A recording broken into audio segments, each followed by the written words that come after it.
Welcome to the GHQ Crew podcast. Lordy, lordy. Look who just shot 40. Not this guest, I can promise you that. Now, I did the other day at Odessa Country Club. It was more like 44, 45. How'd you do on the back? 36. I mean, that's improvement. Way to bring it back. Yeah. 0 birdies. Don't even know if I had an attempt for a birdie. Hit it real well, Clinton. It was a great day. This guest, however, I don't know that he's sniffed 40 in his whole life. I don't think he said it happens. It doesn't happen to him. It never happens to him.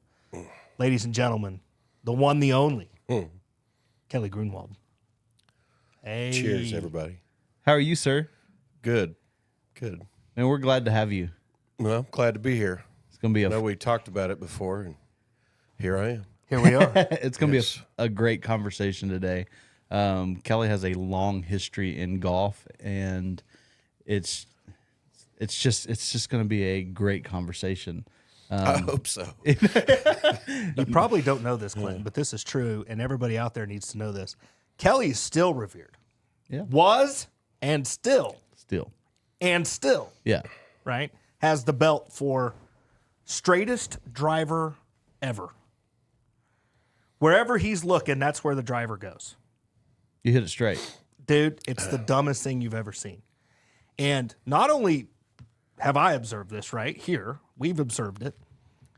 Everybody that plays with this guy to this day continues to say nobody drives it like Kelly does. And then if you even go back a little bit more, and we'll talk about this later, but if you go back even more in his history, there were some pretty influential players out there on certain professional tours that they agreed. He's probably the best driver of the golf ball they'd ever seen. So that's who we've got going on. That's what's going on right now. Awesome. Yes. How'd it start, Well, Kelly? it was a gift, so for sure that was. Was it just a natural thing? You could get up on the tee box and hit it straight.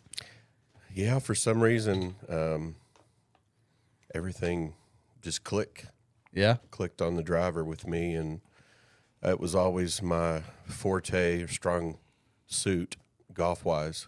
Yeah. Damn sure wasn't putting. I wasn't going to say that. Yeah, No, well, we weren't I knew going it was there. going to come up. So, and I'm fine with that. So It's let's dive right in. When did you start playing? Was it kind of from a kid, it was just a passion of yours, you enjoyed the game? Who got you started in golf, and when did you get started? well, mom and dad played. Yeah. Dad was a coach. Mom was pretty athletic too. So I was 4 or 5-ish, when they cut down the first set of Hogan Apex. Yes, sir. Brother's hand-me-downs. He was brother's about 14 years older, so he was high school, college, played at TCU. So I usually got his hand-me-downs club-wise, Right. which was good. And they were, Hogan Apex, and I had a set of Apex 2s, and then I think I got my first new set around 9 or 10, 12, somewhere in there. Tommy Armour Silver Scots. Yeah, baby. Yeah, they're pure. 845 is No, they pre. this was pre-845. This was the Armour Silver Scots. Yeah. Back in the day stuff. So, but 5 years old, grew up at Rolling Hills Country Club in Arlington. Course-wise, I grew up in Grand Prairie, but our course was Rolling Hills Country Club, which is unfortunately no longer there. Sad deal. Spent every summer there. Parents would, I would play with mom and dad some too. They played, but I was playing with the other kids and swimming, and they'd drop you off in the morning, and it was all day, all summer. Yeah. And it would be go hit, some chips. So we didn't have an actual range. We had a practice hole. And from the right now, or before it was gone, I could probably hit a 7-iron maybe if it was into the wind from the back and not hit it into the pool. Yeah, but it was mostly, I had a real good wedge game, and that's what I did. I had my shag bag, and I'd go out there and hit, a couple of hundred wedges from 50, 80, 90, 100. And I mean, that's your scoring clubs, obviously. And I drove it well, so not toot my own horn, but I had a lot of sand wedges into par fours. Yeah. Yes. So So you could drive it well from an early age. You Yeah, just I kind of was- stepped up and was able to hit it well. with the it driver. was always, just natural. You know, I did work with a couple of old greats. Don January, George Alexander was our pro there for a while. And he was well respected in the game as a coach. He coached Mr. January and worked with me a little bit. And Don actually came out to Rolling Hills a couple of times and watched me hit it some. And it's like, didn't have much to say, you know. Yeah. And I was like, ooh, it's bad. He was probably turning to parents or whoever was watching, going, "Wow, this kid's got it." Right? Yeah. So, and then I worked later on. I worked some with Randy Smith. Great man. Glad to see he's doing what he's doing finally and getting the notoriety that he deserves with Scotty. But great man. Loved going out to Royal Oaks. Awesome place. Still, maybe my favorite course in DFW. So wait a minute. You worked with who's working with Scotty now? I did. Randy Smith. Yeah. Not full time, but yeah, Randy. If something was a little bit off, I'd go over to Royal Oaks with my late pro Vince Pellman. He passed away. I can't remember now. It's probably 5 years ago, and they were both good friends. I always played in the Ewing Pro-Am with Vince, and we'd always see Randy, but it was his suggestion kind of first when I was playing. So I played high school, went to Stephen F. Austin, played college there for 4 years, and then turned pro in 91 and played about every tour and every tournament I could possibly get in. I mean, I played the Ben Hogan Tour, I played the Nike Tour, I played the Buy.com Tour, and then finally the Nationwide through 2010 with a short stint on the PGA Tour there in 01. But if it was a little bit off, Vince was like, well, let's go see Randy. I was like, okay. And Randy was, he didn't try to he works with what you got. Yeah. And guy's very knowledgeable and everything and doesn't try to change anything, just tries to tweak what needs to be done. And if it's normally maybe shoulders, feet, it's lineman or grip usually. Yeah. And I think that's the foundation of a good golf swing anyway. It's and any of the old pros and maybe not some of the new ones because they do, they're so much stronger now and some of them play a little more unorthodox stance grip-wise. But if you had a good grip, I mean, you look at the great Sam Snead, Byron Nelson, all the old greats like that had their grip was really good, very neutral, both hands. Now you see a lot stronger left. Yeah. But normally we'd go over there and I'd hit a few balls and I'd look back at Randy and he just back there, keep, okay, I'll hit a few more. Want me to hit an 8-iron? Sure. I'd hit a few of those and same response. He's like, so what's wrong? I'm like, exactly. Yeah. What's wrong? Why am I, hitting 90% of my fairways or 85%, whatever it was, and driving it, long enough and I can't score. It's like, well, you need to go to that little flat round thing up there by the pro shop probably. So, I was, my year on the PGA Tour 01, let's see, what was I? Probably 25th overall, 28th overall. That's when you combine your distance and accuracy. I think I was 7th or 8th distance, and then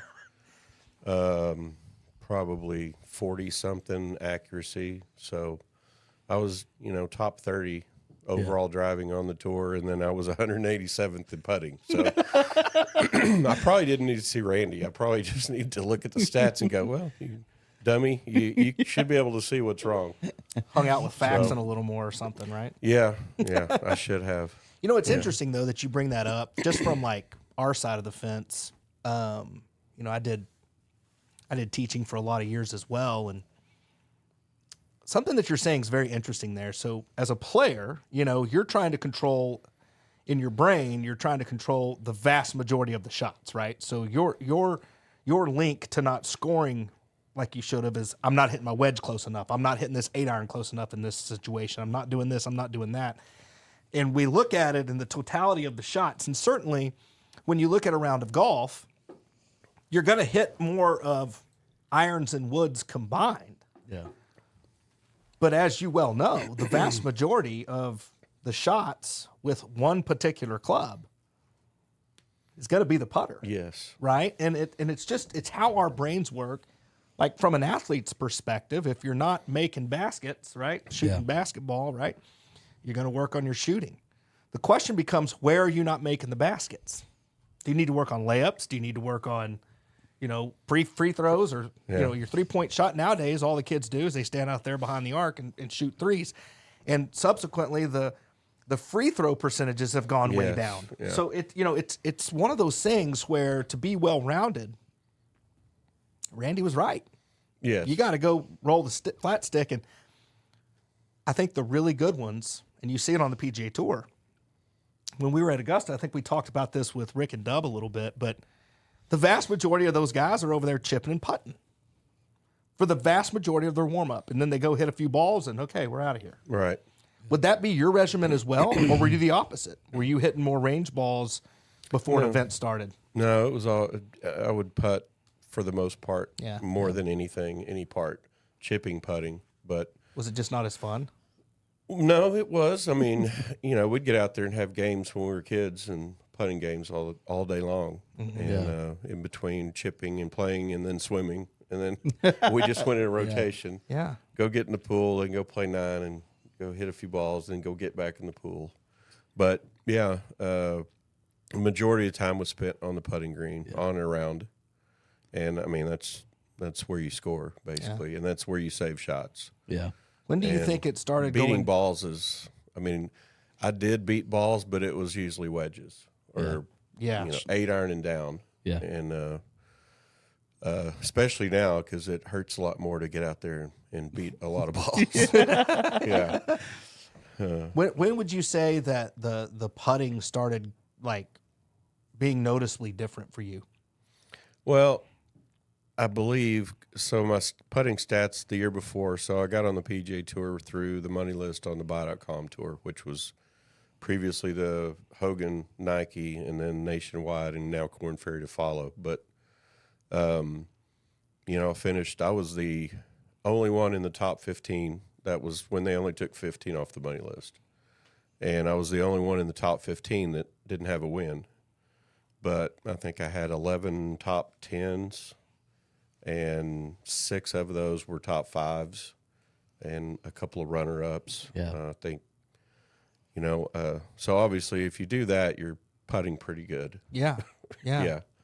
And I think it kind of changed. You know, I went to the PGA Tour. Rookie season is always hard, as everybody always says. And it was, you know, it's a little mesmerizing and eye-opening when you're out there playing with, you know, people you've idolized and the best players in the world. So probably, you know, I probably should have or needed to work on the mental part a little bit more. I think the buy.com, I got started off good early in the year. I think I had a 4th, a 7th, and a 4th were my first 3 starts. Wow. And probably should have capped off one of those, but shaky finishes or whatever, going for the par 5 when should have laid up and give myself a wedge maybe. Sure. But I didn't really feel any angst or anxiety putting just, I don't know, maybe it was because I knew it wasn't stressful. I knew the putting was there, the game was there, and I knew, if I played my best, I'd be up there toward the lead. Yeah. And maybe on the PGA Tour, and I didn't get started off to it wasn't a bad start. I made my first cut at Sony in Hawaii. And then came back, and Tucson was shortened because of snow and weather. Yeah. So, and then I played pretty good. I missed the cut by one at Torrey, and I missed the cut by one at Riviera, and then it kind of snowballed into, man, I'm right on the cut line again. Yeah. And this 4-footer, the hole looks very small. Yeah. that I sure. need to make the cut, Yeah. or put yourself in the position where you got to birdie 3 or 4 holes on the back 9 to make the cut or something like that. Yeah. So the pressure got there. And obviously most of us know that in golf that, the avid players that play a lot, stress in the putting stroke is probably worse than any other part of the game, or more noticeable. Yeah. For sure. So, Yeah. it was a battle. I think, I don't know, I'm not positive it's still a tour record, but I think I still hold a tour record for the most cuts missed by a shot, and it was 9 that season. That's a win. Yeah. Wow. That is incredible. Yeah. But I think though to be like to tell the whole story, how hard it was just to even be there. Oh, yeah. Like to get to the spot where you were on tour. We were talking about this kind of last week. Dude. It doesn't happen to but 150 guys every year that are on that tour. And so to even be there was incredible. That's an incredible feat. And then to go back to the mini tour, because I wanted to ask this question to you. Why is it that the guys on mini tour seem like they go so much lower? Because, I mean, like even when the web.com and Nationwide came through here, those guys were shooting 27, 28, 25. And we don't see that translate a lot onto PGA or the big show, those guys going super low. And so like you're 4th and 7th and 4th and top 10s, and which meant you had to go really low to get up there. Oh, yeah. Why do you think we see that more so in like the Corn Ferry or the mini tour? The low numbers? Yeah. Well, I mean, the difference between the Corn Ferry and the PGA Tour course-wise is normally rough. The greens are firmer. The greens are faster. Yeah. I mean, not all the time. There's some pretty hard courses on the Corn Ferry. But the rough, when you go from that to the PGA Tour, they set the courses up pretty difficult for the most part. Yes, sir. The rough is longer, thicker. The fairways are more narrow. The greens are firmer. Yeah. And it's just harder. You got to be more precise Sure. on your game for sure. The Corn Ferry is still a little more, the courses aren't quite as long Yeah. for the most part. So it's more Bomber's Haven. I mean, I remember the year I lost my card, I was missing cuts by 1 or 2 when I needed to make some to keep status. And I mean, you're having to shoot 5, 6, 7 under just to make the cut in 2 rounds, Yeah.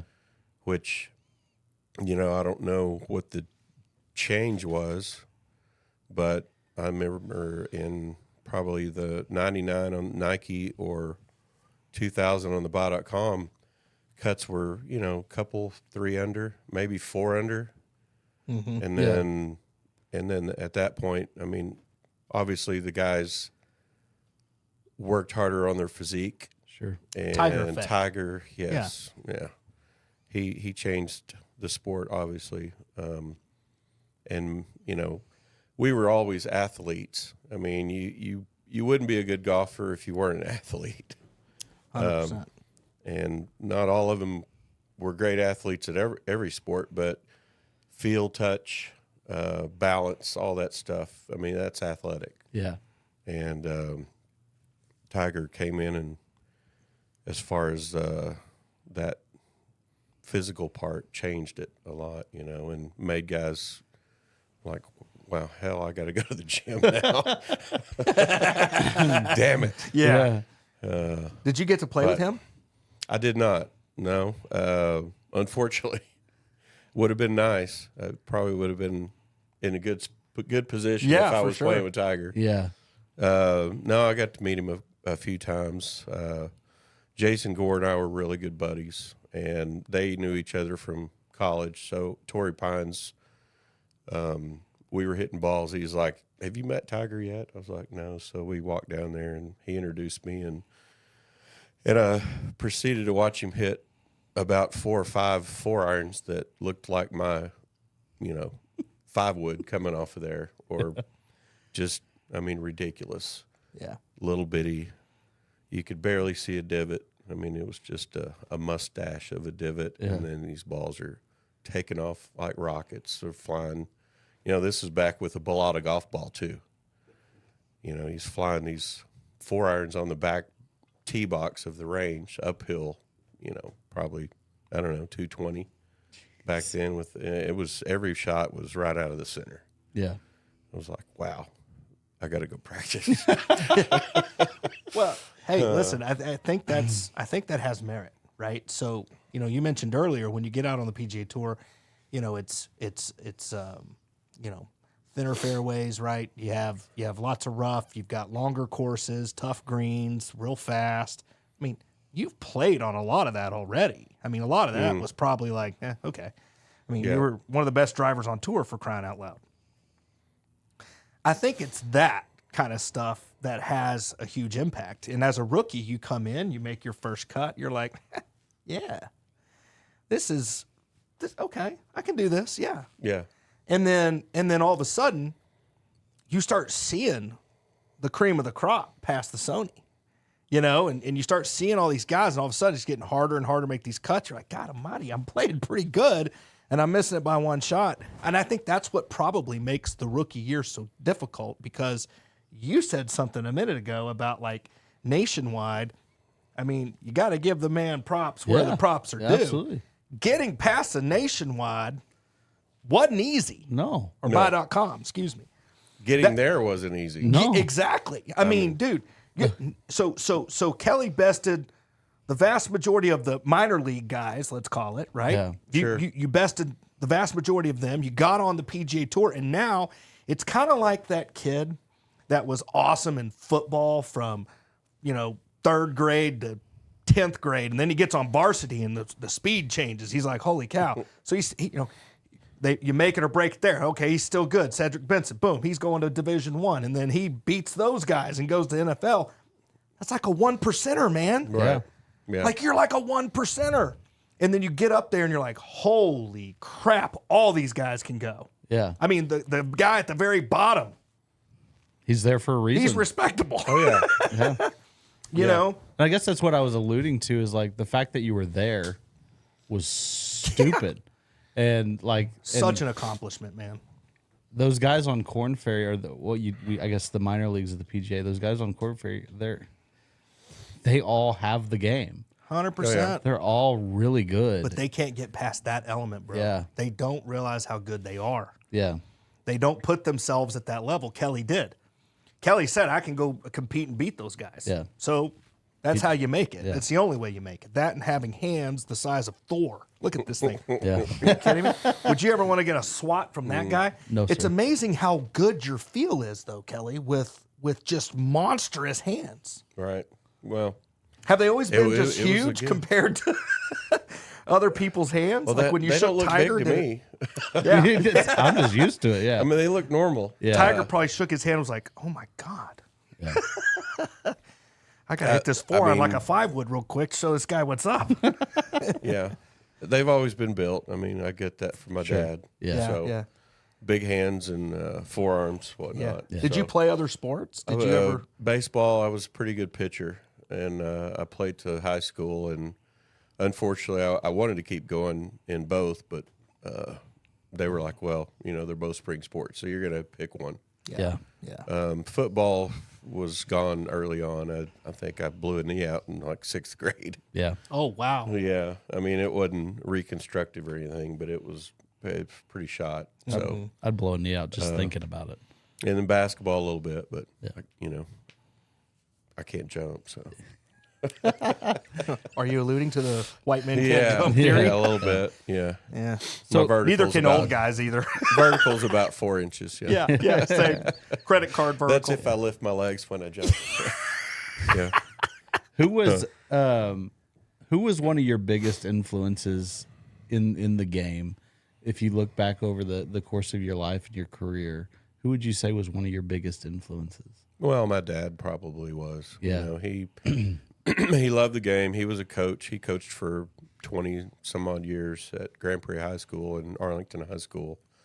He was a 4-sport coach. It was football, baseball, basketball, track. Yeah. Wow. So, and he didn't push me. He let me, he wanted me to play what I wanted to play, and they were supportive of whether I was playing basketball or baseball or football. Right? They were there. He was there, and golf just happened to be something that we could all do together. Yeah. And it was a family deal. Brother played, sister didn't play, but mom and dad, brother. So it was something we could do. But he was, he was a good player in his own right too. He could drive it, man. I'm sure that's probably where I got it. Genetics. Yeah, yeah. He was that guy. They're like, oh hell, watch this guy hit it. Yeah. You're just mirroring him, watching him.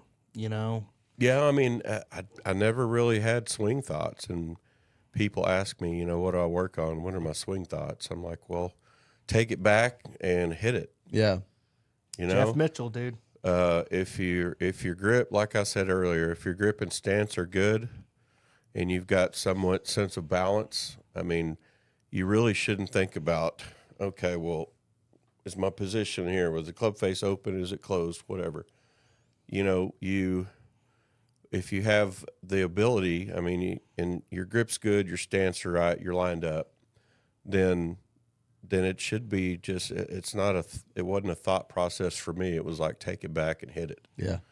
And is what it is. And the more balls you beat, whether flying right elbow or Furyk outside and under, or there's many ways to do it, and many people, great players that don't, it doesn't look great, but man, when the ball comes off, it's impressive. And once you do it so many times, your body learns where the club is, and you don't really have to think. Yeah.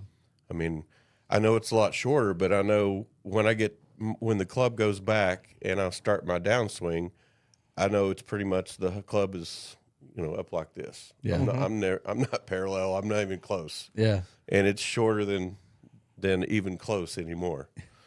But it was all just a natural take it back and hit it, man. Yeah. And when you do it so many times, your body remembers. Mm-hmm. And you train your body to I don't know about training your body, but it's just instinctive at that point. Sure. You can kind of feel if there's error, and Yeah. you use that great feel you talked about to overcome it, Right. right? Right. Here's a question about your dad. Was there ever a time where dad just was dumb Dumb? from a coaching perspective? Did he ever try to step in on that, or was he always just let you be free and play and didn't really instruct you much? No, there was he didn't really instruct me at all. It's I interesting. mean, I don't, not bragging or anything, but I was always one of the better players at the club, and I don't know that he had the knowledge really of a golf swing to step in and really do anything. or change anything. But recognizing And- that. And I was good enough at that point that he was like, well, I mean, he's gonna be successful because obviously he knows what he's doing. Yeah. He's got the complete game. So that was Rolling Hills, the club championship. They let me play when I was 16, and I dusted the old guys. And the next year they changed it to 18. So So you had to take a year off. yeah, I had to take a year off. Yeah. Did you come back at 18 and wear them out? Yeah, I did. My man. So Teach you to do that to me. That's interesting because you bring that up. Yeah, it's you kind know, of that's been why I a brought it common up. theme with Yeah. the good players we've had is they had parents that recognized they had game and it took the ability to step back and allow that game to develop without them stepping in and being like, look, well, it was a parent that said, hey, I see it in you. Go do what you're going to do. right, And maybe they got I don't know if this is the case for you, they got a seasoned coach involved. And as the parent, they stood back and was just supportive. right. Yeah, what's really cool about your father, and we should all be as lucky to have dads like this, because certainly there have been multiple dads in this game for sure that have just ruined it for kids. But your dad, we can now safely say, four-sport coach, that alone should tell you he was a pretty good coach, right? But what made him an excellent coach was to see talent. Right. And the easiest person to critique, by the way, is probably your kid. Yeah. You're in a position of authority over your kid. That's probably the easiest person to go up and say, son, your shoulders aren't right, I don't think. Dad, what do you know about golf? Well, I coach 4 other sports, boy. I know something about kinesis here. No, but he didn't do that. And the result of that was a PGA Tour player. Right. I mean, it's just pretty cool, I think. Yeah. And it shows a lot of just how great of a coach he was, but also how just great of a father he was. Yeah. It's pretty cool. He was. Pretty cool. They let me. Like I said, drop me off in the morning and pick me up at dark and let me work, the way I wanted to and develop the way I wanted to. And I mean, we had a great club back in the day, very supportive, great junior golf program, which is very important to all golf courses, the future of the game. Yeah. So we had a good program. My mom even ran the junior golf for a few years, Yeah. the program, her and a couple of the other moms. That's awesome. So, and we used to, low round for the day would get like a sleeve of Acushnets or club specials. Yeah. That's awesome. Black Maxes. Yeah. Now, at what age did you start beating your brother? Because he played for TCU. He did. Yeah. So he finished at TCU and went on to be a club pro for a while, and got tired of that. Went back, got his teaching degree. So he ended up being a science teacher, biology. So Really? yeah, he's a nerd, but I don't know, probably right around that 16, 17, 18. Yeah. Because he wasn't at that point he was 30? 30s. He was club pro. He did try to make it a couple of years playing. I can't remember back then. It was like the PT Tour. They had a minor league like a Nike, but it wasn't near as organized or anything. Wasn't Hooters or anything like that yet. No. Adams, none of that was around yet. No, it was usually localized Texas stuff and a lot of the club pro things and qualifiers for the Nelson and things like that. But never quite made it, and like I said, I think he got tired of the shop life. As far as, of course, he did work at a public course, Meadowbrook in Fort Worth, and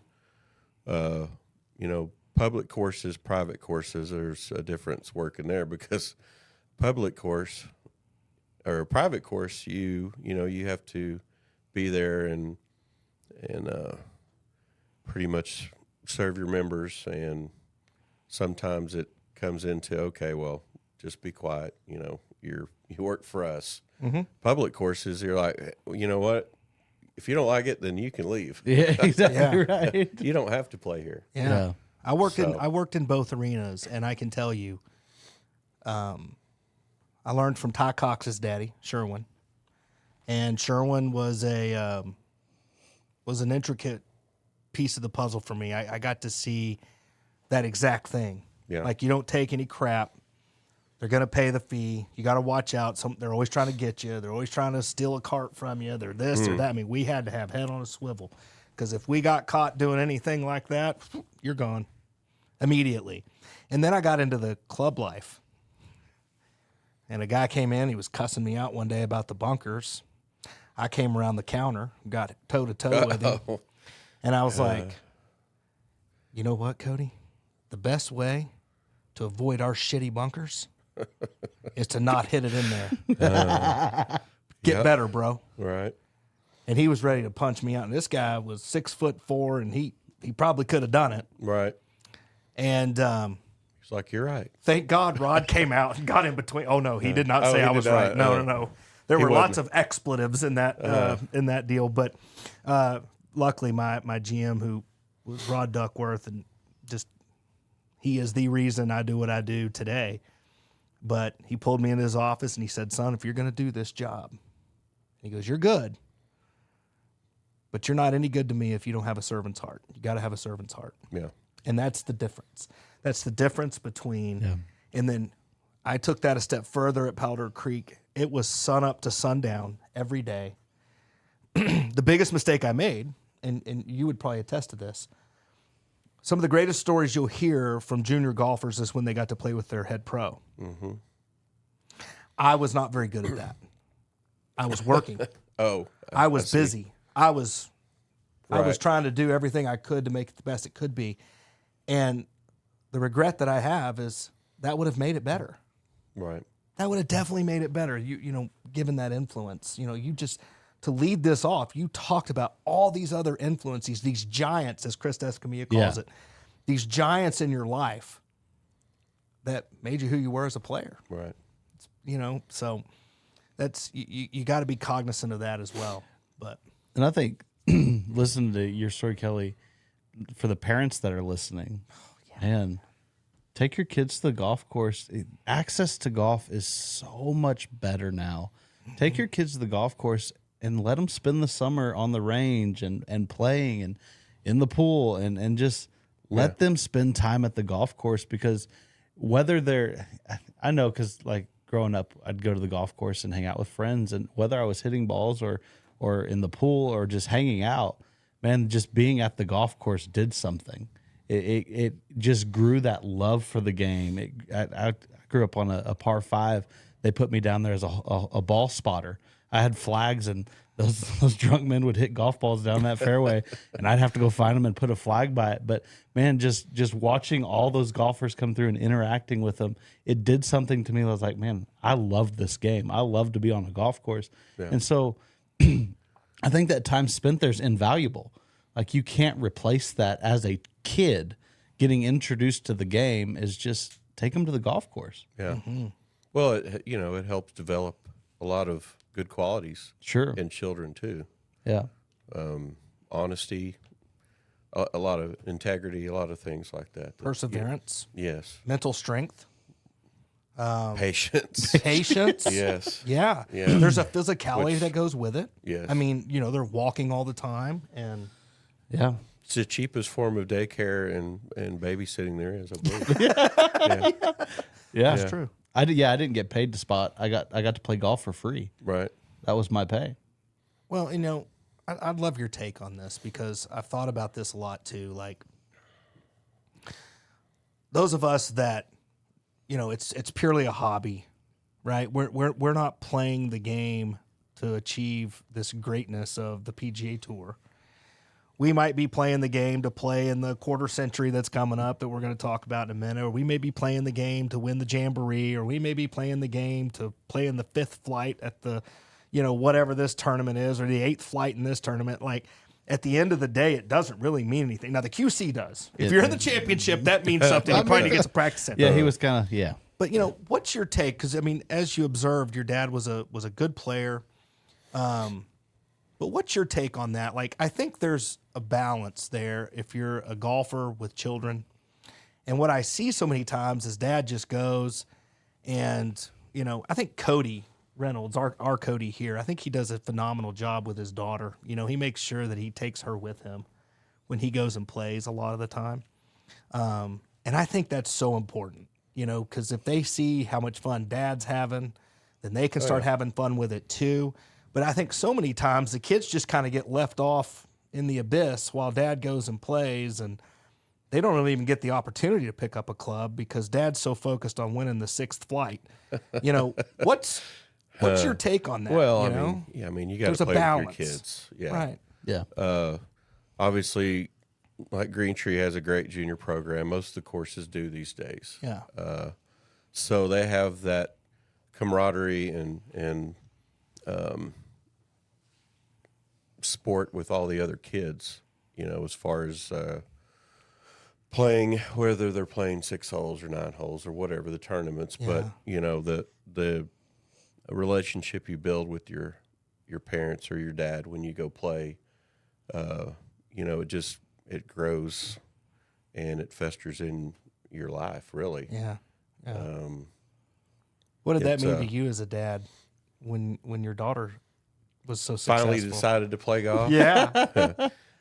Yeah, I was proud. I was happy, and now that, you know, I'm very happy that she went on and has gone on to do, you know, work for the PGA of America. Yeah. And she does a great job up there in the section in Tulsa, and that's her part in that is she runs all the junior programs, all the junior tournaments. She runs the drive, chip, and putt, which she's got to go to Augusta the last 2 years, and I still have yet to go. So I'm a little bit, you know, a little bitter about that. I mean, but it's invite. Didn't you earn that over the years? You know, that's a tough invite. Yeah. It really is. They have a lot of security there. Yeah. Thought about trying to sneak in, but yeah. That's my daughter. Yeah, That's her. Right. But she's gone. She's enjoyed that. So do you and think it's cool. she bucked it at first because you were a player, or do you think, you know, she was just trying to find out what she liked? I think she was trying to figure out what she liked. Yeah. I mean, you know, golf's not the most exciting game. You know, it's the patience part. She's not very patient. She's kind of like me, which luckily I was good, so I didn't have to be patient. You know, to wait your time. I was good enough to where I was, you know, always the, I guess, upper crust of the junior players. So, but you know, it's kind of boring. She wanted volleyball, softball, basketball, that stuff. Which she was also very good at those. Wasn't it softball that I recall her saying she was decent at? No, volleyball. Volleyball, okay. She was decent. So Because she had played club. We did the club deal, traveling. Yeah, okay. Which was fun. You know, she had a good team. It was. I enjoyed watching her play. You know, Sure. I enjoyed watching her do anything. Basketball was a little rough. Girls are rough, man. Yeah. Oh yeah. Yeah. Oh yeah. I was shocked. And it's still the purest form of the game, in my opinion. Yeah. Girls basketball, women's basketball is still the most pure form of basketball there is. Yeah. Even college is getting, you know, the college men's hoops is getting away from Oh it. yeah. They're Well, just I mean, chucking I threes all night. watching March Madness, you know, watching the guys, and then I happened to watch the Final Four of the women, the last, you know, 3 games, and it's like, man, these women are beating the shit. Yeah, I'm telling you. Bleep. Yeah. Yeah. But it's rough. I was like, wow, they're hammering on each other. Yeah. And they're not calling any fouls. They're letting them play, Yeah. which, you know, the announcers alluded to that several times. Well, they're really letting them play. I'm like, yeah, yeah, for damn sure. Yeah. Yeah. So You know, should. and I think it's the purest form of the game still. I love it. But she, you know, I'll tell you, she came in here and the swing was so athletic It was like a chip off the old block, but it was more like athletic's a good word, but it was more like Pure. powerful. Yeah. It was powerful. Does that make sense? Like Yeah. And I think a lot in there was unrealized power. I think there was some more in the tank. Yeah. Yeah. But she just, you could see it. It was powerful. Yeah. Impact. I think her biggest issue was balance in her golf swing. Yeah, for sure. But oh yeah, she's strong. Strong like bull. Strong like bull. Chip off the old block. Yeah, chip off the old block. Yeah. That's what I mean. So I want to ask a 2-part question to you, Kelly. If you were to speak to a kid that's coming up in the game that has raw talent and he knows it, what advice would you give him coming up, or her coming up through junior golf into college and looking to maybe give it a shot at the tour? What advice would you give that kid coming up knowing they have talent? Those questions. Well, I mean, the game is a game of patience. It really is. Yeah. And, you can practice as much as you want. Obviously, I'd tell them to work on your short game Yes, sir. because that's the most important. But be patient with yourself. And you really, golf's more mental than any sport there is, in my opinion. And I think you have to develop that mental aspect to, as far as the confidence and the patience and not getting ahead of your, not being let down when, you hit a bad shot, because you're going to hit a lot of shots in a round of golf. Yeah. And you really just have to focus like the old adage, the next shot, Yeah. That is a skill too, Kelly. It is. You're hitting the nail on the head. Yeah. That is a skill, Yeah. folks. It is. It's a skill. I think that's one of probably the hardest things to do is to forget, because that was one of my probably downfalls, is I dwelled on bad shots or the last hole or whatnot too much. The last putt, oh yeah, I pushed, I pulled, I'm doing this or that. Sure. And I mean, once you've done it, it's done. You can't go back and hit it again. Yeah. And you have to go on from there and figure out how the next shot is going to most benefit what you're going to make on that hole. Yeah. And what I see a lot, which hurts golfers of all ages and classifications, handicaps, is they try to do things that aren't in their skill level, instead of, okay, well, I hit a bad shot, let's just get it back in position so I don't, and not try to hit some miraculous shot that I probably will hit 1 out of 50 Yeah. the way I want to, or it's going to be in good position after that point. Accept your mistake, put it back out where you can play the hole and finish it out. Forget about the last swing. Forget about that bad shot, bad swing. And I think that was, if I would have been better at that, I think I probably would have stayed out there a little bit longer. Sure. And probably won more. Make bogey, not triple. Yes. Yeah. That right there. Accept your mistake, Make a bogey, not a triple. put it back in position, and hit your next shot. No. And if you make par, that's a bonus. That's a bonus. But Holy smokes. man, that is, I could go on about that Yeah. for days, because that is such a skill. And for those of you that don't have it, you don't get to just say, oh, well, I wasn't born that way, I just can't get there. No, every single one of the good tour players, every one of them have Developed it. They developed it. Yeah. All of the good players on the Corn Ferry now, which, can there be a worse name? Corn Ferry? I don't get it. I still don't get it. It's been around forever. I don't get it. Anyway, all of those Bot.com guys. wasn't great, but Corn Ferry's a little, Yeah. Yeah, Corn Ferry? Yeah. And so I don't know. the second Sorry, part, Corn Ferry people. I'm we love sorry, you, and we not sorry. You guys are great golfers. We love you. The name just sucks. Yeah, you're doing great, players. But whoever Come on, named PGA that, Tour. The second part of that question is as a parent, when you see that talent, that raw talent in the child, how would you develop the player? What would you do for your child that has that raw talent? Take them to the course, man. Yeah. Give them as much access to that as you possibly can. Yeah. Support, basically get them out there and work with them to the point that you can. And I mean, it's good these days. Some of these kids at 13 or 14 have mental coaches, Yeah. that are trying to get them to that next level. Yeah.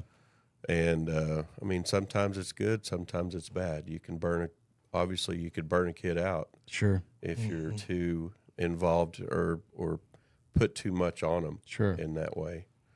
But I mean, take them out there and support them. And I mean, if you have it, I think you have it. Yeah. And it's up to the point. It's up to the kid at that point to figure out if that's what they want to do. Yeah. And you can't push them. Yeah. That normally pushes them away if you push them too hard. you may have to channel your inner father on this, your dad. But if you had a 13 to 16, 17-year-old son or daughter, and you're out there with them, you've developed the skill of, through your playing years and stuff, of letting it go, next shot, so on and so forth. How do you even instill that in a productive way? Because telling a 14, 15-year-old kid, let it go, it's okay, we're on to the next shot. My 8-year-old Right. gets pissed if she doesn't hit the line in there. How do you develop that? I don't really know if there's an exact answer for that. Yeah, Sure. Yeah. I mean, I really don't. Did it just come naturally for you? The letting it go thing? No, Or I is wasn't good at letting it go.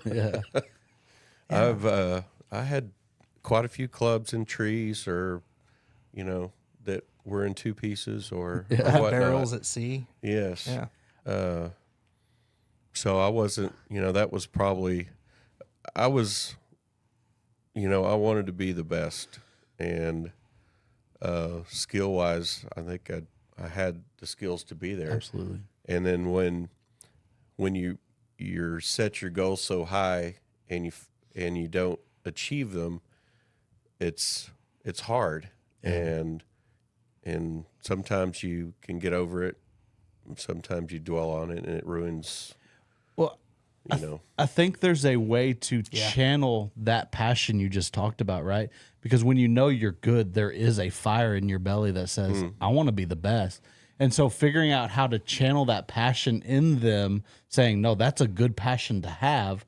Now Yes. let's channel it in the right direction of keep the passion, keep the fire, keep throwing wood on that fire, but let's point it in the right direction. Sure. Of, man, like you threw a club. That lets me know that you're really passionate about this deal. Like I see that. Well, how could we take that and point it in the right direction, right? Yeah. And maybe that's the golden question of trying to figure out, and that's maybe what all these coaches are trying to figure out is like, man, I see this fire in these players. How can I channel that into the game? I'll tell you, right, wrong, or indifferent. I had several players when I was teaching that went on to do some really cool things because of the work ethic that they had and the belief in themselves that they developed. But one of the things that invariably would happen, especially with my younger boys that I would have, and there's a girl that comes to mind too that, she just got tired of playing, but she would get so stinking mad, and I'd look at her and I'd look at these boys and I'd tell them. I'd acknowledge it right away. That's all right. Be mad. Right. Use it. Yeah. Use it in a productive way on this next shot. Don't fix it, use it. Yeah. Right. That's how I would always approach that. And didn't work all the time, but it certainly gave them this mindset of, okay, I can do this. Yeah, absolutely. You know, they could reset, forget about the shot, and just use the anger or the emotion that they have to hit a better shot. Absolutely. Yeah. Does that make sense? No, you channel it. Try to channel it to focus as opposed to anger. Yes. Yeah. And it's a fine line, obviously. For sure. You know, and sometimes it backfires, especially if you throw a club in front of your dad and he beats your ass for it. Yeah. Yeah. How's that fire feel now? Yeah, exactly right. Yeah. Yeah. But no, it's all about channeling your, you know, enthusiasm and your anger or fear or whatever Sure. outside agencies may be. You know, they're all always playing in golf. I mean, you've got the whole, you know, across the board. Yeah. Everything's resting on it. Of feelings on the golf course. Yeah. You got happiness, you got sadness, you got fear, you got anger, you got, you know, Fear's they're a all, big one, man. yeah. And, you know, That's what I think the great players, they're able to put that fear and put it away somewhere, you know. Yeah. And I mean, that channel, that goes to that, it's part of belief as well. You know, if you believe that, you know, obviously if you do everything right, it's not always going to be the great shot, but channeling or keeping that fear out and focusing on what you're doing in front of you and not thinking about the outcome. Sure. I think that's what hurts a lot of, you know, amateur golfers that, whatever, you're 10 to 15 handicappers or higher that you know, they have the fear of, oh crap, I don't want to pull it, I don't want to push it, you know. Yeah. And they don't have the, I can't make bogey. I can't make double. I can't. yeah. Well, future tripping. Yes, Yeah. they don't keep it in front of them and like let me just focus on this shot. Yep. I always put it up on the board in fittings. I tell everybody, I taught for 20 years, I can't help it. But in the fittings, I always will put it up on the board. Your way. If you can't trust in your way, the fear, all of that's going to creep in. Yeah. You have to trust that all that skill that you have, that keep it in front of you, as you said, if you'll just trust in your way and do it your way, Yeah. man, a lot of good things are going to happen. Yep. A lot of good things are going to happen. Right. Right? You might not always hit the perfect shot, but hey, at least you did it your way. And as long as we're doing it our way, guess what? We know what the whys behind that is because we know what our way is. Does that make sense? We know the why that it went a little right or a little left, or it wasn't. In your case, I can imagine you got pissed at wedge shots that were outside of 6 feet. You know, that's when the demand can start to really work. Does that make sense? Yeah. Where you can start demanding those things out of yourself, and those goals Belief. that you talked about that are those high achieving goals. Right. I mean, there's a lot of people watching. I can guarantee you they'll go, Kelly got mad when it wasn't within 6 feet with a wedge. Christ, I'm happy to hit the green. Yeah. Right? So it's you got to keep in perspective. You don't want to go from just hitting the green or from not hitting the green with a wedge to saying, I'm going to hit this one to 6 feet every time. While that's a good exercise, you first have to know, well, what is your way? How do you do it? Yeah. Right? How do you swing it? Yeah. That's a good way to put it. Get the whys. Yeah. You know, it's exactly what keeping it in front of you is. I love that. I'm going to use that. Yeah. You know, keep it in front of you. Yeah. That's awesome. So you still are very involved in golf, and obviously not on the professional tour side, but you're still very involved in the golf scene, especially out here in West Texas. Specifically, this week is the largest golf tournament in West Texas on the amateur side, the amateur side of golf. Tell us a little bit about the quarter century that's coming up this week. Well, you know, I've played in it quite a few times. Me and Jeremiah Luttrell were fortunate enough to win it back in 2013, and haven't quite gotten back to the winner's circle. Me and Kevin Thornton finished second a couple of years ago. But, yeah, I mean, maybe the biggest amateur tournament in, well, obviously in Texas, but maybe the country. As far as when you're talking about the whole, you know, I don't want to put numbers No, out no, there or anything yeah. like that. It's. So, I think it is probably the largest in the country. It's got to be. It has It's to got to be. and more so like there for what it is, it's flighted, right? And there's different flights, but that championship flight is packed full of incredible golfers. Yes. And how old are you? I'll be 56 in September. He still finished in second. He's up there every year. That's freaking awesome. Who are you with this year? Are you playing with Kevin again? John Duke Hudson out of San Angelo. Oh, cool. Yeah, we played a lot against each other in the club matches over the last 6-7 years probably. But great kid, really good golfer, drives the ball. I mean, I am pretty admirable about his T-ball, his driving game. Yeah. Wow. So that means it's good. Yeah. Yeah, good driver. All around pretty solid game. Sure. And good head on his shoulders, you know. I don't think I've seen him really get mad on the golf course. So, Is that kind of a pet peeve of yours? What's that? When someone gets pissed on the golf course? No.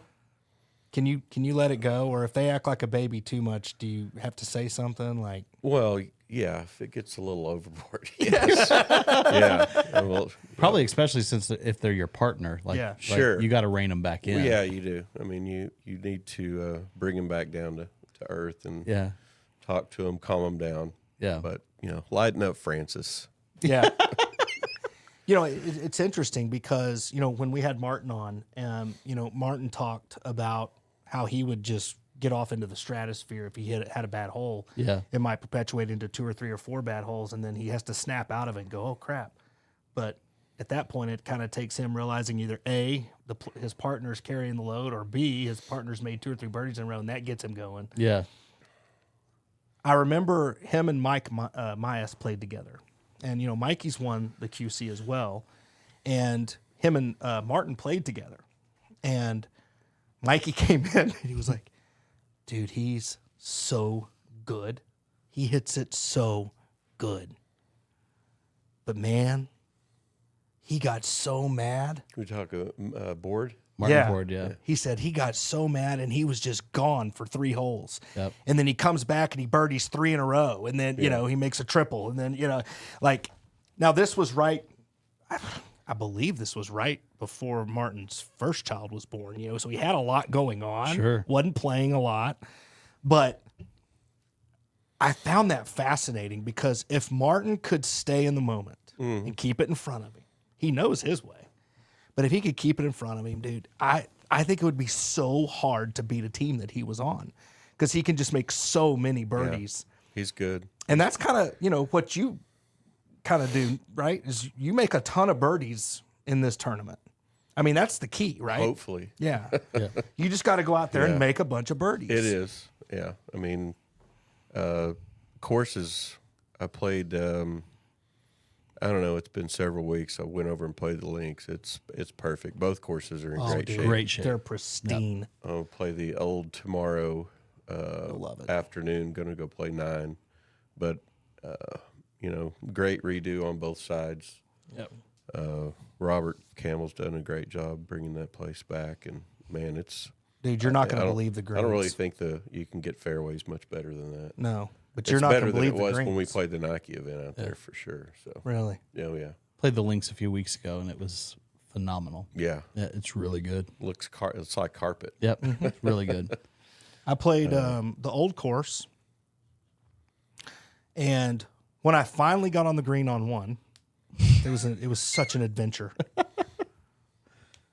It was a really weird adventure. I caromed my second shot right off the trunk of a tree over into the abyss over here, and somehow I had an opening. Aye.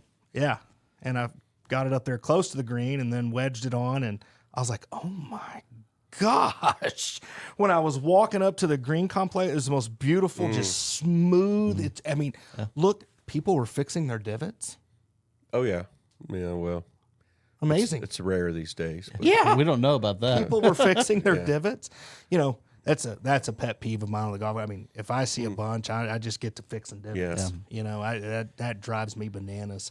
But if that's one thing I would plead with our membership at Green Trees is please fix your divots. Yes. I mean, It's so important. 5 seconds. at to least bend over. Just at least 5 to 10 every hole I probably fix. Yeah. When I play out there. Yeah.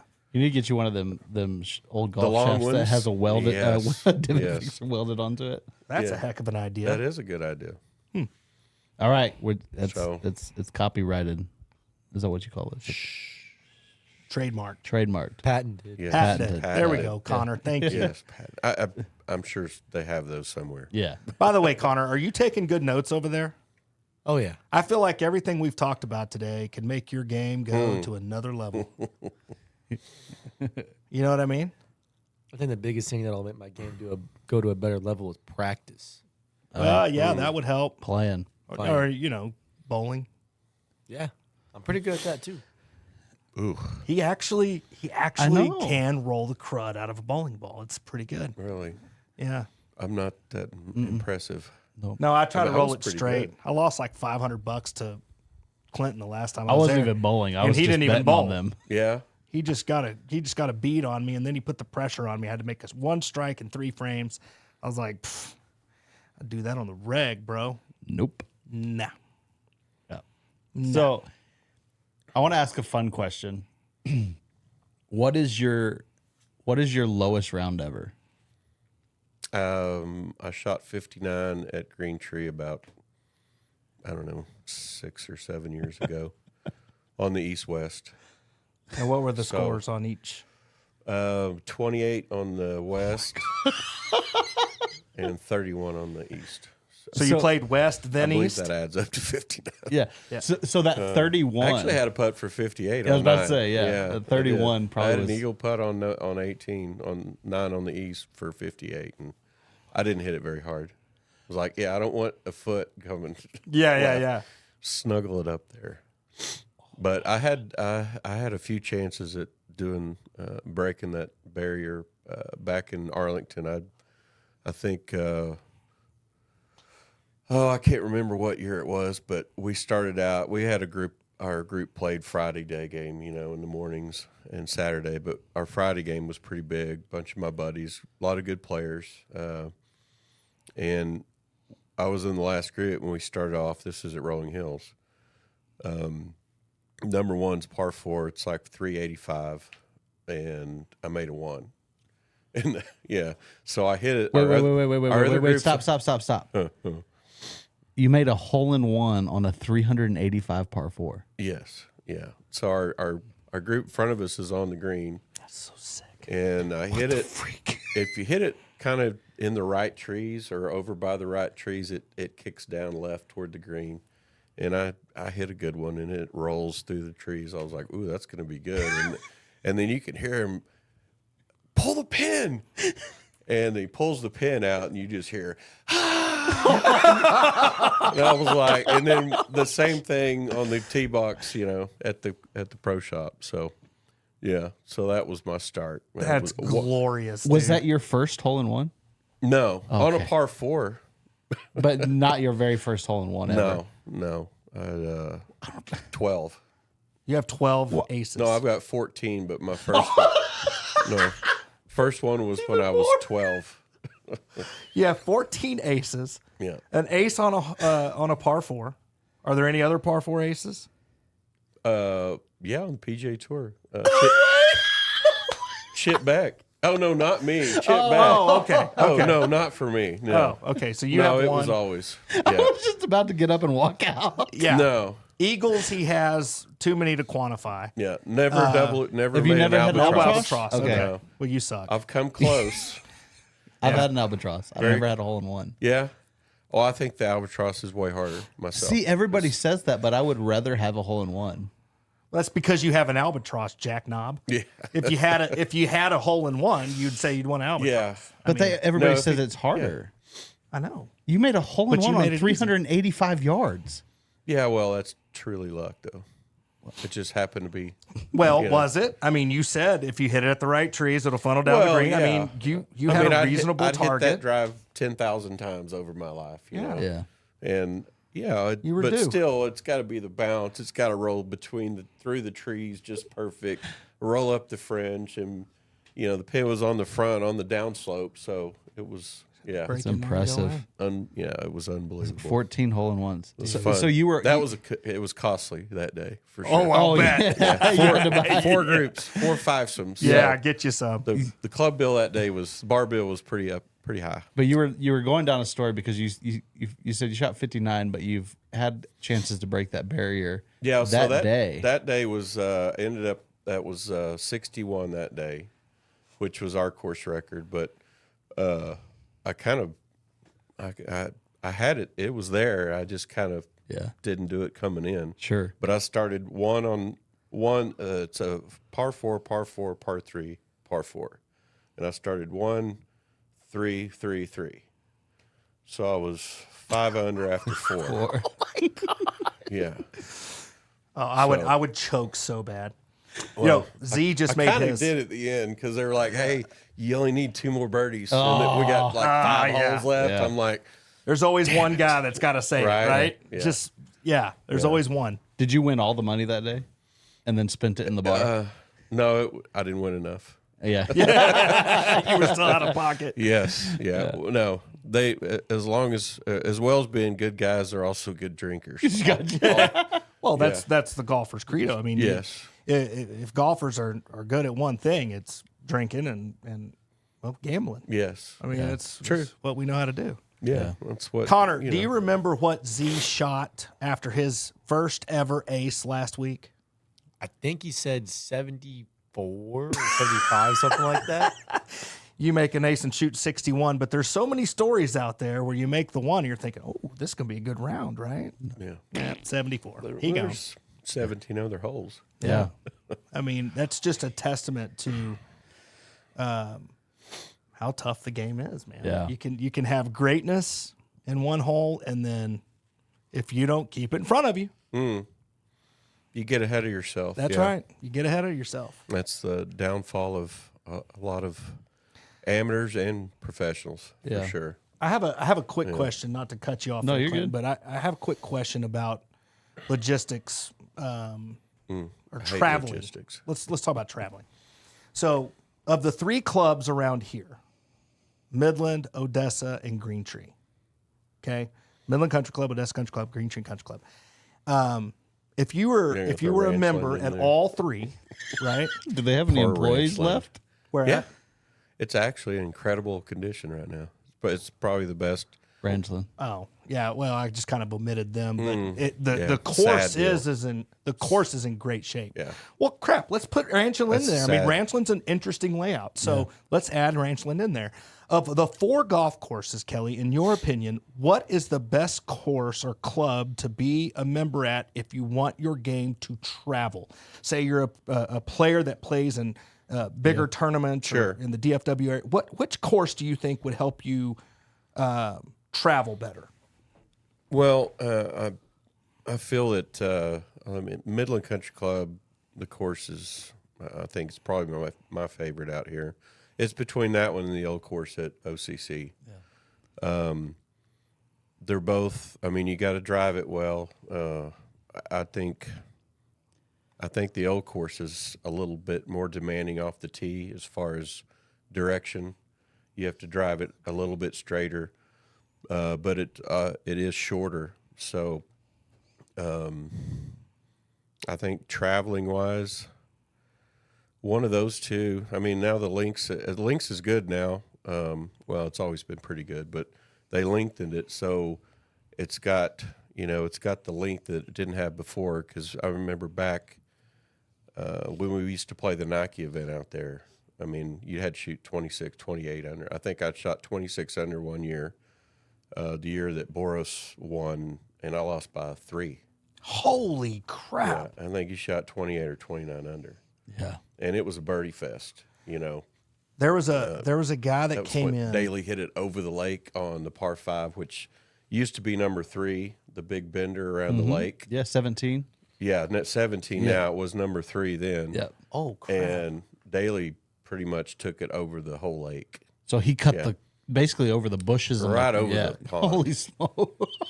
How And far is of course, that? that tee box has gone back Yeah. a couple of times since then. Oh, but, okay. That'd probably been I mean, in the 330. air, it was easily. I'm Yeah. sure it downwind. You know, it was. I think it was downwind that day, but still, Still a big ball. I think it was probably more like 350 in the air. With the old ball. Yeah. Yeah, he hit like 9-iron in. Yeah. Driver 9-iron on. I mean, back then it was probably what 550, 540. Yeah. Well, they said Bubba Watson hit like driver 9-iron or 8-iron or something like that into, might have even been wedge. I don't remember, but it was driver really short iron into 15 at Midland Country Club. Yeah. Oh yeah, He flew it up there plumb by that tree almost. yeah.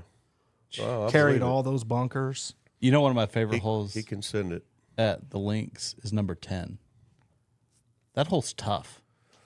It was number 14 back then, and it was the hardest hole on the Nike Tour out of any course in the country. That hole is It was so always hard. top 5 for sure, but I remember that year because I think I played there. I know I played the Hogan event. It was the Ben Hogan Tour. You know, I'm old, so that was 91 that year, and then I played like 94, 96, 98, something like that. But in 94, it was always up there every year. But I know 94, it was played as the hardest par 4 on the Nike Tour. For those that don't know, can you describe the hole and then also what was your strategy on the hole? Because most of the times it's in the wind. Not hit it out of bounds or in the lake. That's a great Because strategy. that's Just aim there. yeah, from the tee box, it doesn't. When you get up there in the landing area, it looks a lot wider than it does from the tee. Yeah. Obviously, you've got all water left, and you know the fairway does fan out a little bit on the left side by the water, but it still doesn't make the water go away. Yeah. And then you've got a huge mound on the right, which if you happen to block it right at that, it would normally kick out of bounds. So my strategy was just please somehow get it on land. Yeah. you know? Yeah. And it was always crosswind. So that was the hard part too. If you had a strong south wind, you almost had to take it out over the lake and Push it back into the fairway. Yes. And then if you started it down the middle and happened to block it, it was gone. Yeah. So And that wind and then would the shift second into you.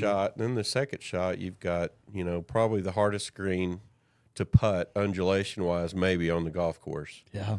Definitely one of the hardest. Water left, bunker right. You know, there's really nowhere to miss it that you're going to have an easy chip shot either. Yeah. If you hit it So- deep, you're screwed. Yeah. You're chipping right back to the Chipping water downhill. Yes. Yeah. And the back left pin is tough with It's the slope. maniacal, man. Yeah. I mean, if you hit the right shot and you can get some spin on it, it'll feed down to that back left. But man, if you miss it a little left, you're gonna make 6. Yeah, So Easily. for sure. yeah. Yeah, it's that hole to this day, folks, is still one of the bears you'll ever play, man. Yeah. It is a tough Yeah. hole. And I watched Richmond when that we had on recently. I watched him one day aim it right at the middle of that water and cut it Back into the fairway. back into the fairway, and he hit it 310. I mean, 320. It was stupid. Mm-hmm. But that takes a psychopath to do that because it wasn't blowing like you were suggesting, Right. He was just being a smart aleck. My question is did Daly go for that one too? I can't remember. I'm sure he hit sand wedge into it. Yeah, more than likely. I just Yeah. wondered if he tried to bite off the vast majority of that water and just get it up there and Yeah. kick it up by Well, the now green. with the ball, as far as the ball goes now and everything, and the drivers, you can, if it's not into the wind, you can kind of fly it over that hill. Yeah. But back then you could not. So if you happen to miss it right, then you've got upslope, side hill, back into a green that's guarded by water. Yeah, it can be a nightmare. I'm for very sure. familiar with that shot, actually. Yes. Yeah. And it is. Oh, I am too. Yeah, I am too. I've been on that hill many of times. To your point, though, if you can carry the hill now, and once you get past the hill, it's kind of open over there. Yeah, it's not bad. I mean, not they bad. grow you've got some native areas over there. It's still a tough angle, though, dude. The hole is just tough. Yeah. Because the wind's going to shift right into you from there. Yeah. I hit know? last couple Sundays ago. I was just past the hill, and the wind was in our face, and I took all of a knockdown 8-iron at the back of my stance and just kept it low, and didn't even get it to the pin, but it settled. Putting from the very front of that green, it's impossible. Yeah. Yeah. That's a cool hole, man. It's It one of is. my favorites. Yeah. Yeah. A good track. Both of those are good golf courses. I have this weird thing that happens to me, and I don't know what this is. Okay, the first time I saw Midland Country Club, I shot even. It's just the focus thing, I guess. But everybody had told me how hard number 10 was at OCC. This is all I'm hearing about. Z's telling me you're going to make double. First time you play it, there's just no way. It's the hardest hole you'll ever play. So we get up to 10. I just played 9. I've been looking at 10 since 8. Nine's not easy. No, I hate that hole. It's like, is Yeah. this it? Yeah. Like, no, man, it's the next hole. Yeah. And I step up there and just smash one up the right side and drew it into the middle of the fairway. Like, this is, what are we doing? This is easy. I hit a 6-iron and just slung it into that wind. Just Yeah. and hit it to about 8-10 feet and made it for birdie. Toot toot. Just made it for birdie. The next time I was played that about to hole, I made triple. Yeah. How'd the very next round go? Yeah, exactly. Right. So that's my skill set, if you will. Yeah. The next time I played Midland Country Club, by the way, was 9 holes. And I shot 43. So Yeah. Well, it happens. it's funny. Every day's a different day. Yeah. On the golf course for And sure. I think too, like just that focus element, right? Like I was dead focused on playing that hole well. I was dead focused on playing Midland Country Club well because I'd never seen it, right? Yeah.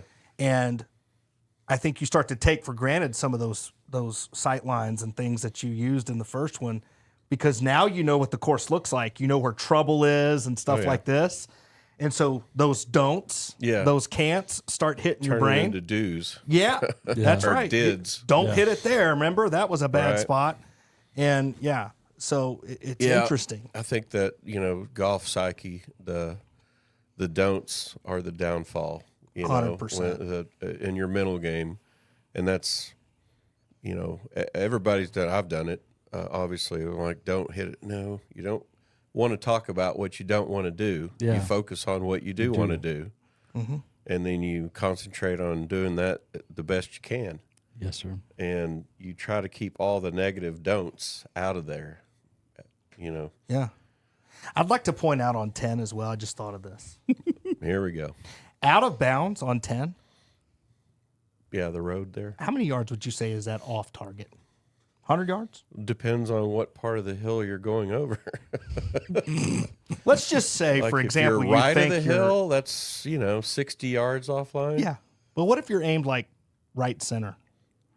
And hit it right of the hill. Yeah. 30 yards. But No, out of OB, bounds. Oh, yeah. 130 yards? 100. From the right center of the fairway. Yeah. OB. No, it's not 100 yards. Boy, it felt like it. Yeah, I bet. I've done it 2 or 3 times. It felt like it. I would say 60. Golly, it's so bad.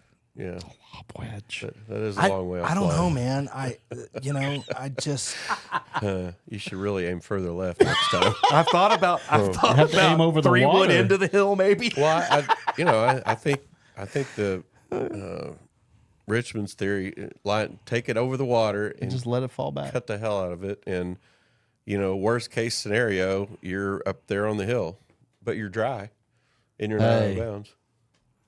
That's a good thought process. mean, I don't know kinda- if I that's can how cut I- it on purpose. the but I'll issue try it. is the double cross comes in. Right? Now Why you're did you say that? I was all set to try the cut. Now I'm done. Yeah. I'll hook it in the 9 tee box. Just hang on to it, baby. Just hang on. hang on. Yeah. Yes. Kelly, this has been an awesome conversation, but I'll finish it like this every week, and I put people on the spot, and I want to know what your favorite moment in all of your years in golf. What's your favorite moment in golf? Well, I mean, it was obviously moments, but I was, my mom passed away shortly after I played on tour, but she was also a big supporter. And I mean, she went through state juniors and college tournaments and the mini tour stuff. I mean, I beat myself up on the mini tours for 7 years before I got status. Yeah. In '99, and she got to be there for a lot of it. But for her to get to see me play on the PGA Tour and my dream and her dream was pretty awesome. Yeah. That's awesome, man. Wow. Yeah. That's Yeah, incredible. you can't beat that. No. There's not a win that could beat that. And my dad, obviously, too, but he got to see a lot more. Sure. You know, Sure. So, But having your mom get to witness you being Yeah. on the big stage. yeah. That's That's awesome. so special. Wow. That's very special. Yeah. And That one wins, Clinton. And golly. then, honey, my marriage and my children. yeah. Yes. Yeah, Yes. absolutely. So- Well, I think we can all agree that, I mean, you wouldn't be here where you are today without your wife supporting all of that and your children. And Yeah. I mean, you are the It was man. it was awesome, Well, putting up with him, she's a sainted woman. I'll promise you that. Yeah, Yeah, she is. the special place for sure. No, Kelly is you are one of the truly humble, just Yeah. just most awesome people I've ever met. You're so approachable. I suck. I haven't got to play with you yet. It's my fault. You've invited me, but we're gonna make that This is happen. true. Hopefully, in this century. We're doing it. We're doing it. We're gonna do it this Decade. year. I'll call you as soon as you have a tournament on Friday or something, and we'll figure it out. Okay. We'll figure it out. We're gonna do it. Well, I appreciate But you guys having me on. Yeah. It's, This has been pretty really cool. special, man. I like what you guys are doing here. It's pretty neat. You're an amazing guy, amazing player, amazing friend, and that's all I'm going to say about that. I don't want to make your head bigger than it is. Yeah. You got a big dome like me, bro. Yeah. Hats don't fit. Yep. Well, I just hope y'all whoop some tail at the quarter century this week. Yeah, get a win for us, Yeah. will you? Yeah. Play good. I like where the game is. I haven't been able to play a whole lot, but I like where it is. Everything feels good. Back feels pretty good. So Oh, it's I all wanted going to to tell be the you. putter. Actually, I guess I should ask your permission before I do this, but I've got your putter boxed up, ready to go. To straight butter putters, that putter you gave me, Yeah. it's The got a old little Cameron? rust, a little stuff on it. But this guy, I'm telling you, man, is it's called straight butter putters. And this guy that does stuff to them, it's insane, the Really? work that he does. You're just going to restore it. Yeah. I'm going to restore it back to not Cool. beat the crap. I mean, it's got some miles on that sucker. So Oh, yeah. I'm gonna show it to you. I'll give you a call when I get it back. Awesome. If you're cool with me doing that. Yeah. You still I've got one I may send with you. okay, cool. Yeah. This guy is awesome, man. I'm telling you. He does really good work. Awesome. Well, So I'm looking forward to seeing it. I can't wait to get it back. That'll be Yeah. cool. It will be. Straight Butter Putters link is in the description. You can go check them out. Kelly, thanks for being on with us today. Thanks for joining us for a conversation. Sure, It's man. I been- enjoyed it. I want to plug the Old Patch Kid's a big part of my deal and what I love doing out here in West Texas too. We help a lot of people, a lot of women and children that are, less fortunate or struggling or abused or what it may Yeah. be. And so we've generated, it's been around for long before I was here, but I was fortunate to get to be on the board of directors. And of course, our golf tournament we run every year in July is coming up. So I would encourage everybody to get a team in, and it's a great. We've got some cool prizes that we give out. It's at Hogan. It's 2 days, but it's a great cause, great tournament, a lot of fun. Is there a website that they can go to? That Yeah, oilpatchkids.com. That's going to be in the link, Yep, yeah? it'll be in the description. Okay, we're going to get that started right away. Yeah. We got Registration opened, I think, a couple of weeks ago. So excellent. yeah. It's a wonderful cause, people, and Kelly does a great job with it. And when is the event exactly? End of July? July 19th and 20th, I believe. 19th and 20th. It's a Friday, Saturday. Fantastic. Yeah. So It's a great event. It's always full. yes, we'll have our we're going to have our biggest year ever as far as donation wide this year. Awesome. So we're trying to push toward growing it to $1 million a year, but That's great. I can't remember exactly what our number is, but I think we're over $3 million that we've donated since they Started. created the organization. Awesome. Wow. It's Awesome. incredible. Awesome. Yeah. So is there a place on the website that people can donate? Yes, Okay. yes, and If they're not able to play, they can still description donate. of the recipients, the clubs or organizations that benefit from the donations. Oh, on fantastic. there as well. Yeah. Cool. So it helps out a lot of people that are struggling. So, Heck yeah. yeah. Oilpatchkids.com. If you want to play in the tournament July 19th and 20th, get a team together, sign up. If you're not able to play in the tournament, you can still help families by donating on the website and giving towards all the causes that they support. Oilpatchkids.com. I got a question real quick. up? I just thought of something. I think this will be great. So, How many of those shirts can you get me? This one, Or can you get me a logo where we can put it on a shirt on our yeah. GHQ crew? definitely, All right, here's what we're going to do. definitely. Clinton, let's put an Oil Patch Kids shirt together. okay. We'll have to make sure Kelly approves, but let's put a shirt together on our GHQ crew site. And I'll tell you what, for every single person that buys one of these shirts from us, we will donate 100% of those proceeds Wow, Perfect. that's awesome. to them. You give me a logo, get it today. I'll get it You built. bet. I got We're it. going to do a hat too. Okay. How about that? Yeah. I've got it. Cool. Awesome, guys. Yeah. That's, Anything that's that amazing. anything that we sell, Amazing. we'll donate to you. It's such a great cause. So Yeah, it playing is. that tournament too, it's fun. Well, I appreciate you doing Yeah. that. That's, Yes, sir. That's awesome. Thanks for being such a great human being, especially Oh. not only in the golf, but killing me. in West Texas. And this conversation's been awesome. It's been one of my favorites. Yeah, for sure. And Nice. again, go whoop up on him on the QC this week. Yeah, Look we'll get out, you boys. back in here when he Yeah, wins. yeah. Look Bring out, all you young whippersnappers. bring the trophy, and you can set it right there beside you on the table. Yeah. Yeah. We have an extra chair. You and your playing partner. Yeah, that'd be good. That'd be good. Maybe we'll do it like an afternoon version and have some crown involved or something. Yeah, a little fun afternoon. I'm not mad about it. I like it. Crystal, something like that. Dude, truly unruly. Truly unruly. Yeah, look it up. Okay. They're incredible. Guys, thanks for watching this episode of the GHQ Crew podcast. Go to ghqcrew.com, pick you up an Oil Patch Kids t-shirt and a hat. 100% of the proceeds go to the Oil Patch Kids organization, and then they use those funds to help many families in our community and beyond. Again, thanks for watching, and we will see you next week. Have a great day.